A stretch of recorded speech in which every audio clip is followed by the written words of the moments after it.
Welcome to Ginny's, where East meets West, and a slice of Eastern philosophy becomes a part of Western thinking. I'm your host, Ginny Gong. My guest for today's show has been an independent filmmaker involved in creative and broadcast design and production for 4 decades. His production credits encompass some 100 nationally televised programs produced for PBS, Smithsonian, and National Geographic television. He has been recognized as a legend in the Filipino community in his commitment to the preservation of culture, in giving voice to the voiceless and visibility to the invisible. His works have earned him many national and international awards in the Asian, Asian American, and mainstream communities. It is my pleasure to introduce Noel Sonny Izon. Welcome back to the States, Sonny. Thank you, Ginny. I know that you've been traveling around to a number of countries in terms of your latest production, An Open Door, Holocaust Haven in the Philippines. I believe you now have, a 75-minute film festival version that's been aired. And I thank you again for coming to my show. You're a frequent guest because you keep producing very interesting things, so appreciate it. I hope you're not too jet lagged. I think I'll be okay. Okay, great. Let's begin by putting things in perspective in terms of your last few major works. And your works have focused on World War II. Why such a focus? And I believe you've called them sort of under the category of forgotten stories. You know, I think it started when I was growing up.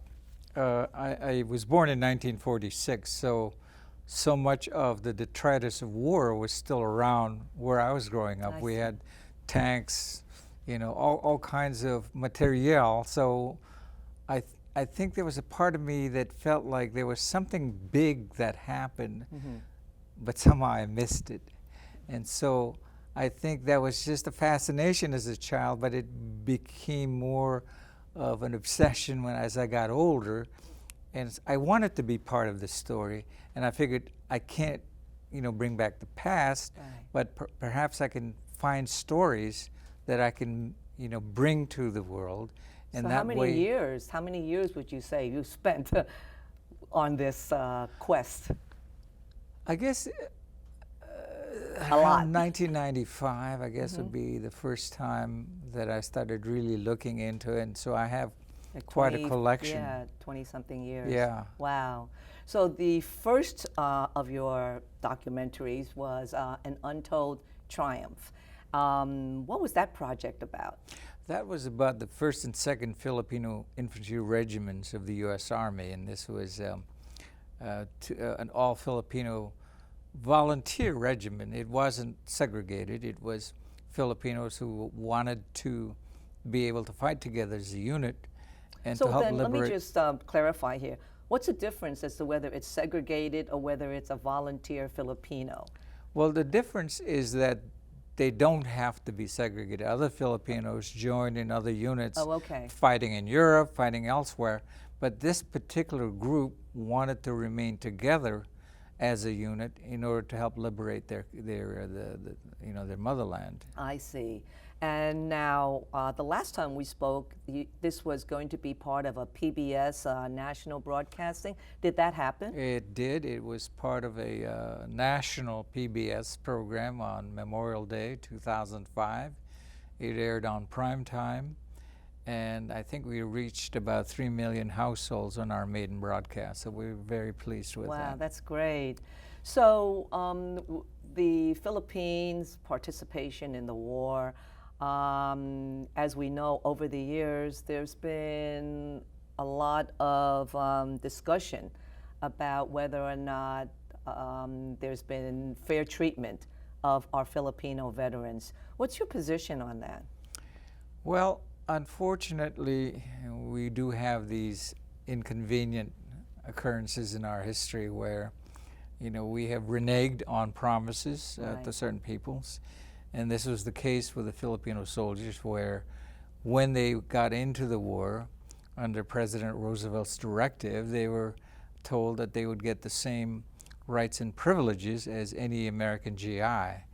And then when the war ended, and then President Truman had a change of heart and decided to rescind those rights. Right. And so they've been fighting for over 75 years to try and get full restoration, which still hasn't happened. Hasn't happened yet. No, right? not full restoration of rights. But in 2017, the U.S. government did do something to, sort of acknowledge the Philippine veterans. Well, we had a 2-year campaign to recognize the contributions of Filipino veterans during World War II in the Philippines, and this resulted on October 25, 2017 with the Congressional Gold Medal being awarded to surviving veterans as well as to their families if they were no longer around. Wow, there's not that many surviving veterans, right? No, not out of I mean, they would probably be close to 100 or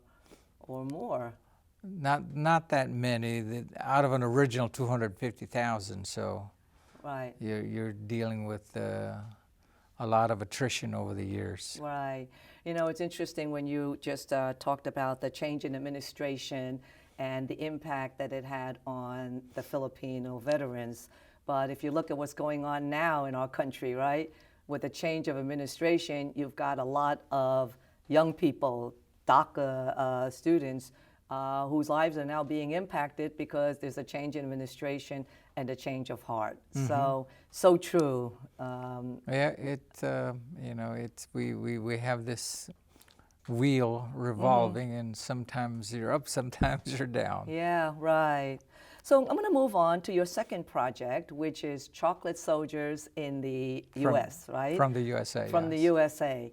And what was this documentary about? Because I believe this documentary, received, the Best Military Film at the Bakersfield Film Festival. It was the Best African American Film at the Indie Film Festival in Los Angeles in 2013, just to name a couple. What was this film about? Well, let me backtrack a little bit, because I think one of the things, as an immigrant, because I came here when I was 20 years old, and one of the things that struck me right away, having come from a majority culture where everyone looked like me and spoke, my language, and I felt very invisible when I got here in 1967, and all of a sudden, I knew that it was going to be a totally different life, and I think that was a seminal insight for me, in that it was either I could keep complaining about it or do something about it. Right. And when I got into production, that's when I realized how powerful it was to be in the driver's seat, to be able to choose what faces and what stories you want to put on the air. And as such, I think I just broadened my search into those stories that are on the periphery but should be part of the American mainstream history and story. And so little by little I started working on stories that I could stitch into the fabric, into the tapestry of American history. Wow. So this particular story was about the 140,000 African American troops who were sent to England in the build-up to D-Day. And essentially when they got there, they discovered what it felt like to be an American for the first time, because there was no color bar in England. People welcomed them, as heroes, as liberators, as equals, and it was such a moment for them that they would not forget. And when later on, when they came back to the U.S., they became leaders. They were reminded, Well, they experienced equality firsthand, so they knew it was possible. And so now they wanted to see how they could make that happen, in the United States. And even if it took several generations, and that's one of the story arc of the film, is that whereas in World War II they were second-class citizens, but 70 years later, they had an African-American commander-in-chief. Wow. So so slowly we do have amazing, progress. right? You have to as Americans, you have to leave this country to be somewhere else, Yeah. to be welcomed as Americans. Right. And it's interesting because we have the celebration or remembrance of Martin Luther King's today. 50th year, right, Yeah. right. We have a short segment from Chocolate Soldiers from the USA. We're going to take a minute or so and view that. I realized I was not the same anymore. Something had happened to me. I was this angry young black soldier, angry at my country, but now I could see things a bit more clearly. My blinders came off, my tunnel vision dissipated. I understood now that human suffering is not relegated to just me. That pain and suffering can touch all of us, every one of us. But more than that, I understood now that I had something to fight for. Before this time, I didn't think I did, but now I knew. When the war first started, yes, I thought Hitler was terrible. I thought what he did to Jesse Owens was terrible. I thought the German people were terrible because they had a leader like this. Oh, I thought all these glorious things. But then, little by little, like I say, you learn that they're human beings too. And they hate to see their children die in war. They bleed when they get cut, and they bleed when they get shot. Suffer the same pains when they have toothaches and all that. So they're just people like you.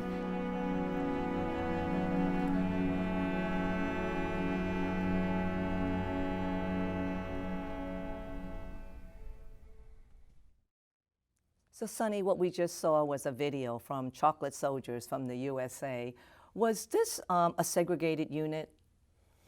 Yes, at that time, Jim Crow laws were operating in the U.S. Army, so black soldiers were kept separate from the white soldiers, and so much so that sometimes when they were in the same town, they would restrict going to town. They would have every other day, for example, Monday, Wednesdays, and Fridays, white soldiers could come into town, and then Tuesdays, Thursdays, and Saturdays, the black troops could come into town, and then Sunday was day off. This whole idea of segregated units, reminds me back in the Japanese 442nd and the challenges for them during World War II. Sometimes I wonder, with all of these restrictions on who can serve in the military, what if someday we go to war and right now we have some limitations on transgendered individuals? Would we have a segregated unit of that type of people in the future? One has to wonder, right? If they can serve at all. Yeah, right. Really very challenging. Okay, so now this brings us to your most recent project, which has been an international success, and as we can see with all of your traveling. I want to note that this particular documentary has been the recipient of a number of awards, to include Best Documentary at the White Nights International Film Festival in St. Petersburg, Russia. I believe it was the best film in science and education at the International Filmmaker Festival in Milan, Italy, and the silver medal at the 38th Annual Telly Awards in History. Where was that, the Telly Awards? It was in New York. In New York. So before we even move any further on this, just so we have a little bit of context, we're going to view a short segment from this particular documentary, An Open Door Holocaust Haven in the Philippines.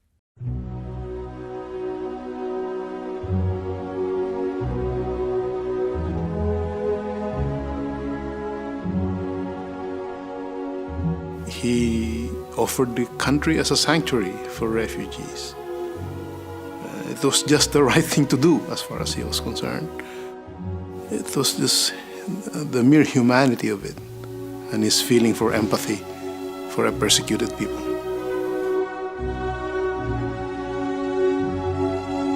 And for me, this was heaven. And I right away loved the Philippines. when you saw how the doors were basically closed to all of us except the Philippines, and how the Filipino people are a very warm people. They're a very friendly people. It was my home. And it always will be.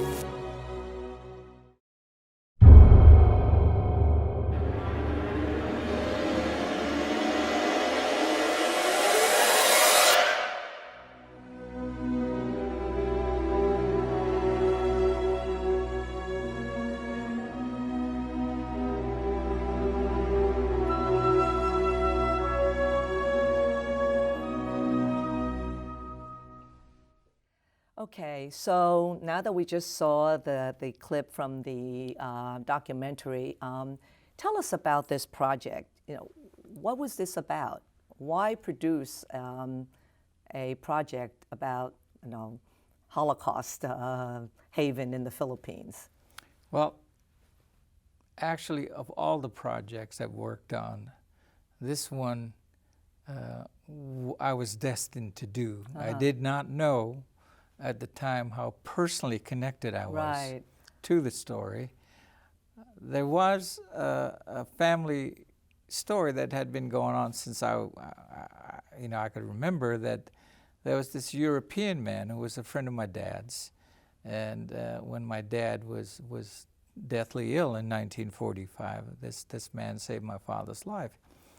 And of course, back then, Philippines was a Catholic country. We didn't know about Jews. We was like Filipinos, Europeans, Americans. But so when I started researching this film back in 2010, I was going through State Department records of visas that were granted to German and Austrian Jews fleeing Nazi Europe to come to the Philippines, because the Philippines had an open door policy.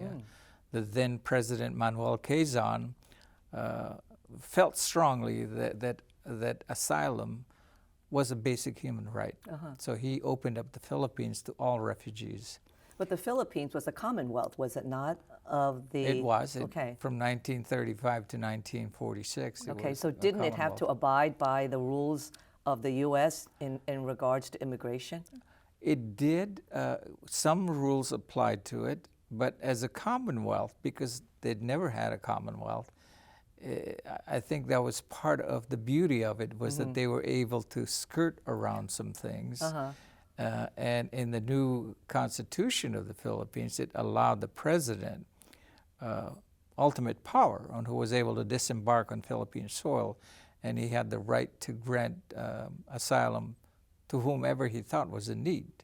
So there was a lot of latitude, but there was also another person who was the U.S. High Commissioner, Paul McNutt, who was a liberal Democrat, and he and Quezon saw eye to eye and became very close, comrades in the rescue of Holocaust-era Jews.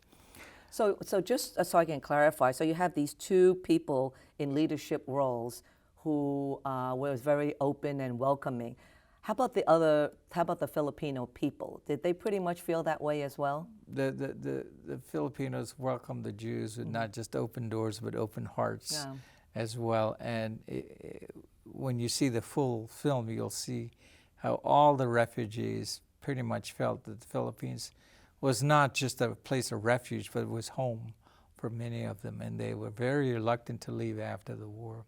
But let me finish my story about the personal connection, because it will come full circle. So when I was doing my research on the lists of the Jews who were able to come, I came across this name, Dr. Otto Zalesny from Vienna. And that was the fellow who saved my father's life. Wow. So then, the hairs on the back of my neck stood up. I said, oh my God, this is the guy. And he was a Jew, and he was able to come to the Philippines because of President Quezon's opening the doors of the Philippines. And he saved my father, and I'm here today because of this doctor who came from Nazi Europe. And so it's one blessing after the other. Yeah. And now there are 16 of us in the family that are alive today because of that one act. Wow. How many Jews were allowed into the Philippines? Well, the haven. President Quezon wanted to save as many as 1 million Jews, but a very anti-Semitic U.S. State Department really blocked him at every turn. So we were only able to save 1,305 Jews, but that's still more than Schindler. Wow. And the descendants of those Jews are now numbering over 10,000. Wow. See, was there enough space to have taken in? We could have taken in 1 million, yes. Wow. President Quezon had the land and he had the resources to make that happen. He would have been bigger than Palestine. So here you have, a leader of a country opening up the doors and welcoming with open arms refugees. And we see in today's world that doesn't seem to be the case, right? Well, it wasn't the case back then either. Wow. I mean, you look at all the major powers during that time, England and France and the U.S. In fact, they had a conference back in 1938 called the Evian Conference, which was to deal with the refugee crisis in the world at that time. And not a single country changed its immigration law. Wow. They just washed their hands, starting, we have quotas. The Philippines not only was the Philippines the only nation, as a nation led by its president, that opened its doors, but they also, by the time the Evian Conference was happening, the Philippines had an active rescue program where they were posting advertisements in Jewish newspapers all over Europe saying, we need these people, please, come, we will provide you with housing, with employment. And so it was, it was unique. Why do you believe that was the case? Why? We always have to ask, why would the Philippines feel this way? Did they themselves feel discriminated in some way? And because they were putting aside politics in favor of some moral. I think part of it is, yes, that the Philippines had been colonized for so long, 30 years under Spain and almost 50 years with America. So I think they understood the plight of people who have been basically have their rights taken away. And but also I think that Filipinos in general are hospitable people. It's in their DNA. I mean, you look at the language, when you see someone, when someone greets you, they don't say, how are you? They say, have you eaten yet? That's an Asian thing. That's not just a Filipino thing. Well, I mean, I speak about what I know. I don't want to, I'm only kidding. But yeah, it's true. And I think it's there. And the same thing, like if someone admired if a girl admired what someone was wearing, it was more often than not they'd take it off and give it to them. That's just part of the DNA, I think. Well, it does appear that what goes around comes around, and this relationship between Israel and the Philippines have really lasted over the years, right? Oh, yeah. I was reading about when the Philippines had their own kind of tragedy to deal with. Israel was there, am I correct, to provide support? Both the IDF forces and the Joint Distribution Committee, they were one of the first responders right. when that typhoon happened. In Right, fact, the typhoon. Typhoon Haiyan, the JDC sent a man named Danny Pins as leader of their relief efforts. And he is the grandson of Margot Pins, who was saved by the Philippines in the 1930s. Pretty so amazing. it's like full circle. Right. And when the IDF built their hospitals, the first baby born to Christian parents, they named their baby Israel. Wow. So and in 1947, the Philippines is the only Asian nation to vote for partition. So it continues to this day. Filipinos don't need visas to go to Israel. Amazing. The Philippines and Israel issued a joint postage. Right. There's a joint stamp, commemorative yeah, stamp. which honors this, Uh-huh. particular event. Well, and I guess just this kindness just continues, giving. Well, Sonny, thank you so much. We seem to have run out of time. I want to thank you for your many educational projects that have opened up all of our eyes to, what's going on in communities, because we can always relate to what's going on today. Sure. So we wish you success with your future projects. Thank you. I know you're now in the process of making this into a longer production for airing. So we hope to see it in the full screen. Well, same time next year. Same time next year, right. That concludes our show for today. My thanks to Sonny Izon for being with us. We thank you for joining us today. Stay well. We'll see you next time.